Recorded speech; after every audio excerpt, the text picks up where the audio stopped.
सूत्रों के मुताबिक पीएम मोदी ने कहा कि पश्चिम एशिया के संकट का देश के लोगों पर कोई असर नहीं पड़ना चाहिए। अफवाह फैलाने वालों पर नजर रखिए और हालात पर लगातार निगरानी बनाकर रखिए। आगे पीएम मोदी ने मंत्रियों से कहा कि विपक्ष की तरफ से फैलाए जा रहे झूठ का सोशल मीडिया पर पूरी आक्रामकता के साथ जवाब दीजिए।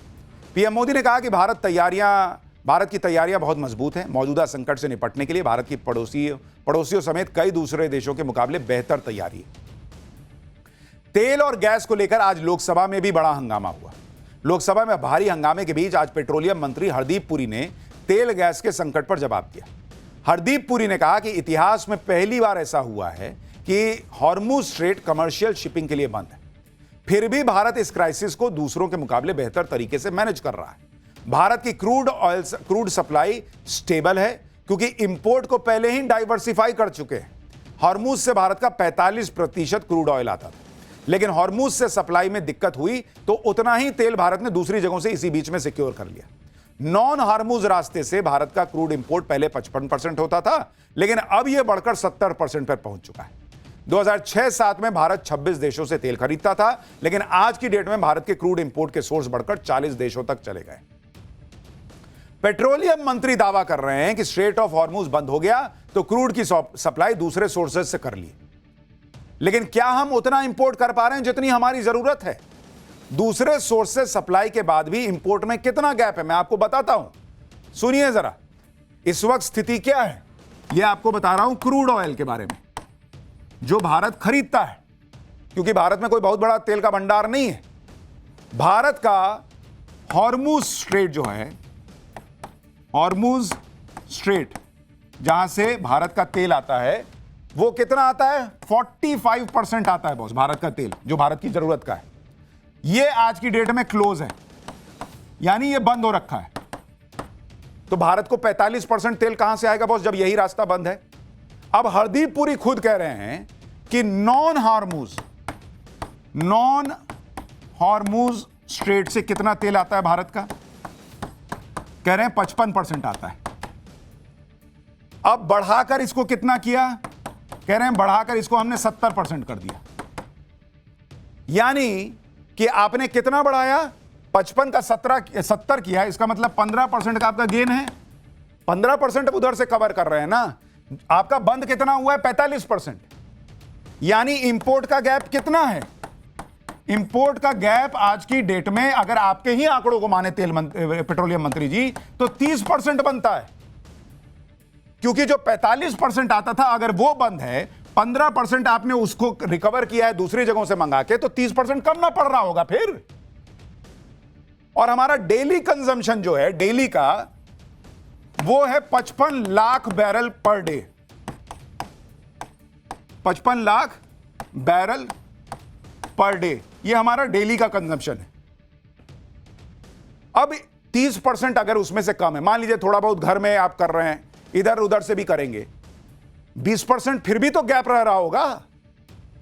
फिर भी पेट्रोलियम मंत्री दावा कर रहे हैं कि किसी चीज की कोई कमी ही नहीं है, चाहे तेल हो, चाहे गैस हो, चाहे कुछ हो। वो कह रहे हैं कि कोई कमी नहीं है।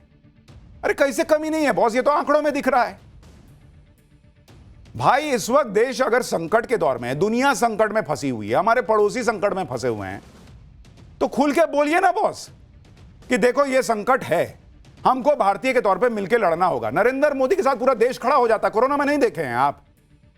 आपको लाज लग रहा है बोलने में कि भाई हमको ये थोड़ी दिक्कत आ सकती है, आप लोग भाई तैयारी रखिए, हम भी पूरा जोर लगाए हुए। वो नहीं बोल रहे हैं, करे सब ठीक है। कैसे सब ठीक है बॉस? सुनिए हरदीप पुरी को एक बार। There is no shortage of petrol, diesel, kerosene, ATF or fuel oil. The availability of petrol, diesel, aviation, turbine fuel, kerosene and fuel oil is fully assured. Petroleum मंत्री दावा कर रहे हैं कि कोई कमी ही नहीं है।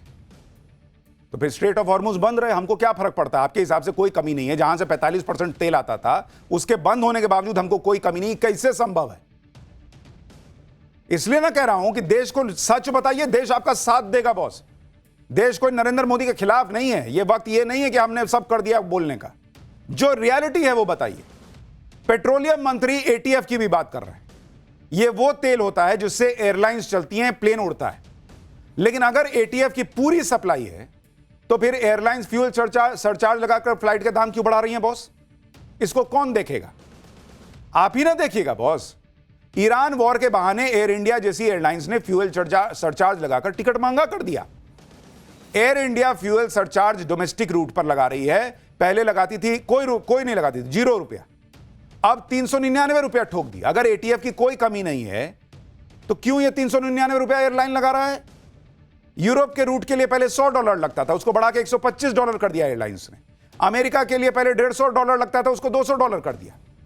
लेकिन आप अगर एटीएफ के एवरेज प्राइस का ट्रेंड देखिएगा तो फ्यूल सरचार्ज का ट्रेंड भी तो देखिए। और सवाल उठ रहा है एयरलाइंस कर क्या रही हैं? भाई अगर मान लीजिए थोड़ा बहुत एटीएफ का दाम बढ़ भी गया तो आप सीधा उठा के आम आदमी पे डाल दिए। इन कंपनियों को कोई नहीं लगा कि जरा हम भी सह लें। मौका देकर टिकट महंगा कर दिया। पेट्रोलियम मंत्री क्यों नहीं फोन उठा के बोलते हैं नागरिक उड्डयन मंत्री को कि जब कोई एटीएफ की कमी नहीं है तो बोलिए एयरलाइंस को कि काहे पब्लिक पे बोझ डाल रहे हैं? आप देखिए कि 2022 में जब यूक्रेन का युद्ध चल रहा था, इसी तेल प्लेन में यूज होता है एटीएफ का रेट 95,000 से लेके 1,30,000 प्रति किलो लीटर चला गया था। और तब फ्यूल सरचार्ज 0 था बॉस। 2023 में एटीएफ का रेट 90,000 से 1,10,000 का एवरेज रहा। फ्यूल सरचार्ज 300 से 1,000 रुपया प्रति सेक्टर इंडिगो ने खाली लगाया, बाकियों ने लगाया भी नहीं। 2024 में एटीएफ का रेट 85,000 से 1,05,000 था। फ्यूल सरचार्ज 0 था। 2025 में एटीएफ का रेट 85,000 से 1,00,000 रुपए प्रति किलो लीटर था। फ्यूल सरचार्ज 0 था। अभी 2026 में एक महीना हुआ कि 92,000 से बढ़कर 97,000 के करीब पहुंचा है। तुरंत कंपनियों ने 399 रुपया का फ्यूल सरचार्ज ठोक दिया। कौन बात का बॉस? कौन बात का? आप कह रहे हैं एटीएफ की कोई कमी नहीं। जो एवरेज प्राइस दिख रहा है वो पहले के मुकाबले उतना पहुंचा भी नहीं जितना हमने यूक्रेन के युद्ध के समय झेल लिया। तो तेल कंपनियों से इतना सहन नहीं हो रहा है, तुरंत उठाएं और आम आदमी से कहें कि तुम भरोगे, मैं नहीं भरूंगी। तेल कंपनियां कह रही हैं। और पेट्रोलियम मंत्री और नागरिक उड्डयन मंत्री क्या कर रहे हैं? क्यों नहीं उनको हौंक दिए एक लाइन से कि कैसे तुम्हारी हिम्मत हुई पब्लिक से पैसा वसूल लेंगे जी? इसी तरह से एलपीजी की बात करूं तो पेट्रोलियम मंत्री दावा कर रहे हैं कि सब कंट्रोल में, लेकिन एलपीजी की चर्चा हर जगह हो रही है बॉस। जगह जगह सिलेंडर की बात हो रही है। एलपीजी को लेकर सरकार ने आज क्या कहा वो आपको बताऊंगा, लेकिन पहले देख लीजिए कि एलपीजी को लेकर आज भी कई जगहों से तस्वीरें आई जो मारामारी वाली स्थिति बता रही हैं। कई जगहों पर, हर जगह नहीं। यह तस्वीर यूपी के गोरखपुर की है, जहां एलपीजी सिलेंडर की लंबी लाइन के बीच में घुसने को लेकर बवाल हो गया। घंटों से इंतजार कर रहे लोग लाइन में घुसने की कोशिश कर रहे शख्स से भिड़ गए। पुलिस की मौजूदगी में मारपीट शुरू हो गई। पुलिस ने किसी तरह मारपीट को कंट्रोल किया। देखिए, परेशानी सिर्फ घरेलू गैस को लेकर नहीं है। कमर्शियल गैस सिलेंडर की सप्लाई को लेकर होटल, रेस्टोरेंट से लेकर इंडस्ट्रीज में पैनिक बढ़ने लगा है। दिल्ली के कनॉट प्लेस में कई फेमस फूड जॉइंट्स ने भी इसकी मार पड़ने की बात कही। कनॉट प्लेस की गलियों में दशकों पुरानी एक दुकान है जो छोले भटूरे के लिए मशहूर है। लोग दूर दूर से यहां केवल छोले भटूरे के चटकारे लेने पहुंचते हैं। लेकिन अब दुकान में पोस्टर लग चुका है कि सिर्फ राजमा चावल और कढ़ी चावल मिलेगा, लेकिन क्योंकि गैस सिलेंडर नहीं मिल रहा है। देखिए ना, लिखा हुआ है। कनॉट प्लेस के इस रेस्टोरेंट से हमारे सहयोगी की रिपोर्ट देखिए। अभी हम दिल्ली के सेंट्रल दिल्ली में मौजूद हैं और ये दिल्ली का जो है वो ढाबा फूड है और काफ़ी मशहूर ये दुकान है जहाँ पर कढ़ी चावल, राजमा चावल और यहाँ की छोले भटूरे जो है वो खाने के लिए लोग दूर दूर से आते थे। लेकिन अगर अभी आप देखेंगे तो आज यहाँ पर दुकान में बाकायदा यहाँ पोस्टर लगा दिया गया है कि आज केवल राजमा चावल व कढ़ी चावल मिलेगा क्योंकि गैस सिलेंडर नहीं मिल रहा है। गैस की कितनी परेशानी है आप लोगों के पास? सब कुछ आपके सामने है, ये दिख ही रहा है सबको। हम क्या बताएंगे, सब देश के साथ है, हमारे साथ क्या है, सभी के साथ एक ही। अच्छा, आम दिनों में कितना गैस आता था और अभी कितना गैस आता है? आम दिनों में तो आज जो आता था आता ही था, इन दिनों तो कुछ भी मिल ही नहीं रहा है ना। यही बात हम कह रहे हैं भाई, देश को भी पता है कि संकट का समय है। खुल के बोलिए कि संकट का समय है, थोड़ी बहुत दिक्कत है, आपको आपसे ऐसा सहयोग चाहते हैं। पब्लिक करेगी नहीं बॉस। नरेंद्र मोदी के लिए पब्लिक ने इस देश में क्या नहीं किया है और नरेंद्र मोदी खुद पब्लिक के लिए क्या नहीं करते हैं। लेकिन नरेंद्र मोदी के जो मंत्री हैं वो ऐसी बातें करते हैं कि जो जमीन पे सह रहा है उसको पेट्रोलियम मंत्री का बयान सुन के गुस्सा नहीं आएगा कि हमको दिक्कत नहीं हो रही है। आप देखिए कि एक तरफ लोगों को एलपीजी सिलेंडर के लिए लंबी लंबी लाइनें लगानी पड़ रही हैं, वहीं ऐसे भी लोग हैं जो आपदा को अवसर बनाने में जुट गए। एलपीजी सिलेंडर की जमाखोरी और कालाबाजारी की शिकायतों के बाद यूपी के हापुड़ में प्रशासन और पुलिस ने एक घर में छापेमारी की। उस घर से 1, 2, 3 नहीं 40 एलपीजी सिलेंडर मिला। पुलिस ने आरोपी को हिरासत में लेकर पूछताछ शुरू कर दी। इसी तरह से ओडिशा के संबलपुर में पुलिस ने एक ठिकाने पर छापा मारा, जहां 161 गैस सिलेंडर बरामद हुए। पुलिस ने अवैध तरीके से सिलेंडर जमा करके उसे बेचने के आरोप में एक व्यक्ति को गिरफ्तार किया है। यह हाल तब है जब सरकार कालाबाजारी और जमाखोरी रोकने के लिए एसेंशियल कमोडिटीज एक्ट लागू कर चुकी है और ऐसा करने वालों पर सख्त कार्रवाई का आदेश दिया हुआ है। मैं ऐसे लोगों से भी कहता हूं, बॉस क्या करोगे ऐसा पैसा कमा के जिसमें दूसरों को तकलीफ हो रही है? कितना कमा लोगे सिलेंडर कालाबाजारी में बेच के? बॉस कुछ तो देश के बारे में सोचो। देश भर से मिल रही जमाखोरी और कालाबाजारी की शिकायतों पर सरकार क्या कर रही है वो भी आपको बताता हूं। पेट्रोल, डीजल और गैस की सप्लाई की मॉनिटरिंग के लिए गृह मंत्री अमित शाह की अध्यक्षता में एक कमेटी बनाई गई। इस कमेटी में गृह मंत्री अमित शाह के अलावा विदेश मंत्री एस जयशंकर और पेट्रोलियम मंत्री हरदीप पुरी शामिल हैं। यह कमेटी जरूरत पड़ने पर पेट्रोल, डीजल और गैस की संभावित कमी और सप्लाई में किसी तरह की परेशानी होने पर उससे निपटने का प्लान तैयार करेगी। एलपीजी के क्राइसिस से और कहां कहां असर पड़ रहा है इसके बारे में बताऊंगा, लेकिन एलपीजी की कमी को लेकर जो बातें चल रही हैं उस पर आज सरकार ने क्या कहा है वो देख लीजिए। पेट्रोलियम मंत्री हरदीप पुरी ने आज लोकसभा में बताया कि भारत अपनी एलपीजी रिक्वायरमेंट्स का 60% खाड़ी में कतर, यूएई, सऊदी अरब, कुवैत जैसे देशों से इंपोर्ट करता है।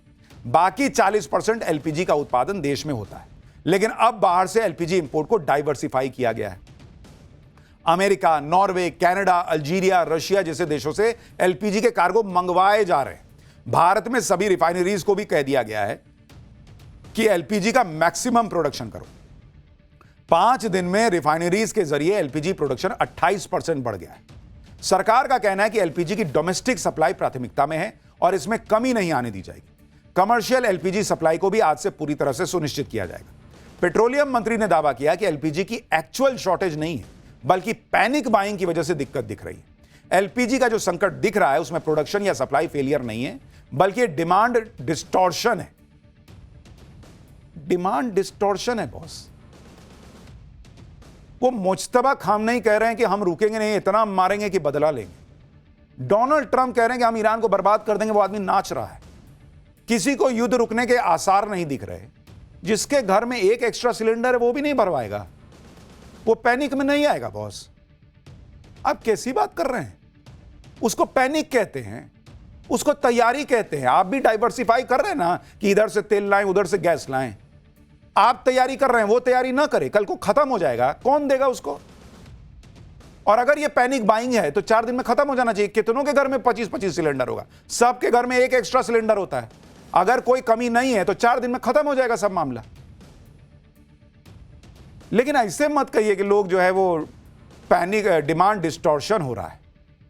सरकार भी एलपीजी क्राइसिस से इनकार कर रही है, लेकिन तस्वीरें कुछ और कहानी कह रही। तस्वीरें यूपी के नोएडा और उत्तराखंड के देहरादून में एलपीजी के लिए लंबी लंबी लाइनों की आ रही।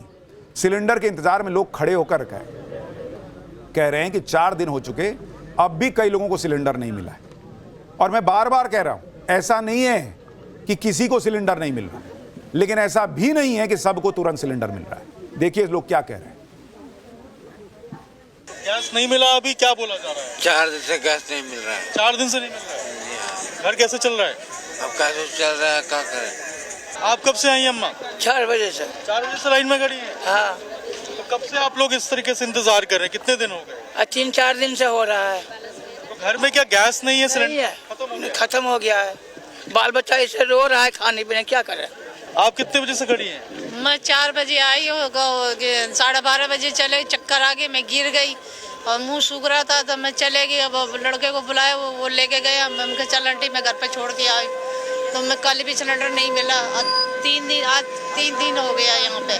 कब से खड़े हुए हैं आप लाइन में? हम आज 2 दिन से खड़े हैं सर। 2 दिन से? 2 दिन से। ऐसी क्या वजह हुई? अब पता नहीं सर, अब बोल रहे हैं आ रहे हैं और जितना आ रहा उतना ही वही भारी बांट के खत्म हो जा रहा है पूरा ही।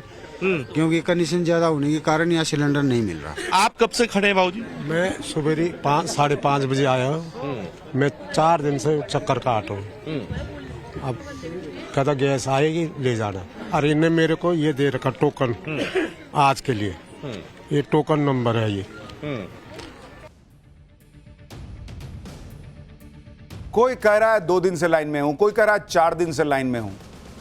पेट्रोलियम मंत्री जी अपने अफसरों के साथ एसी कमरों में मीटिंग कर रहे हैं। जमीन की सच्चाई देखिए सर, जिसको तकलीफ हो रही है क्यों हो रही है इसकी जड़ में जाइए सर, और जो वस्तु स्थिति है, जो सच्चाई है वो लोगों को बताइए। भारत में 33 करोड़ घरेलू एलपीजी कनेक्शन है, 10 करोड़ के पास ही डबल सिलेंडर वाले कनेक्शन है, यानी 2 लोग ज्यादा से ज्यादा 2 सिलेंडर ही भरवा सकते हैं, यानी ये लोग ज्यादा से ज्यादा 2 सिलेंडर भरवा सकते हैं। वही सरकार अब वैकल्पिक ईंधन को भी बढ़ावा देने की कोशिश कर रही है।